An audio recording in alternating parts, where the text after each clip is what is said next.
ఈరోజు పల్నాడు జిల్లాలో కలెక్టర్ గారి కార్యాలయం వద్ద ప్రకృతి వ్యవసాయ ఉత్పత్తుల స్టాల్ పెట్టడం జరిగింది.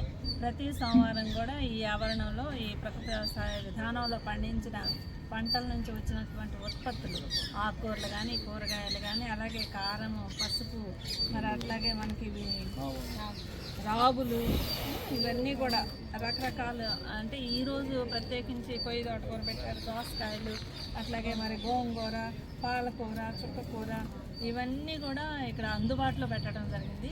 దీని యొక్క ప్రధాన ఉద్దేశం ఏంటంటే ఏ విధమైన రసాయనాలు కానీ, పురుగు మందులు కానీ పిచికారీ చేయకుండా కేవలం ప్రకృతి వ్యవసాయ విధానంలో ఘనజీవామృతం, జీవామృతం ఉపయోగించి పండించిన పంటలు, ఆరోగ్యకరమైనటువంటి పంటలు మనం అందరికీ ఇక్కడ అర్జీదారులు అందరూ వస్తూ ఉంటారు. ప్రతి సోమవారం కూడా అధికారులందరూ కూడా వస్తారు. జిల్లా స్థాయి అధికారుల దగ్గర నుంచి సామాన్య ప్రజానీకం వరకు కూడా కలెక్టర్ గారి కార్యాలయం వద్దకు ప్రతి సోమవారం గ్రీవెన్స్ నిమిత్తమై వస్తూ ఉంటారు. అందులో భాగంగా ఈరోజు మరి అందరికి అందుబాటులో ఉంచడం అయిందండి. చాలామంది తీసుకెళ్ళడం జరిగింది. మరి మీరు కూడా ఈ అవకాశాన్ని సద్వినియోగం చేసుకోండి. ప్రతి సోమవారం కూడా ఇక్కడ కలెక్టర్ గారి కార్యాలయం వద్ద ఈ స్టాల్ అనేది ఏర్పాటు చేయడం జరుగుతుంది.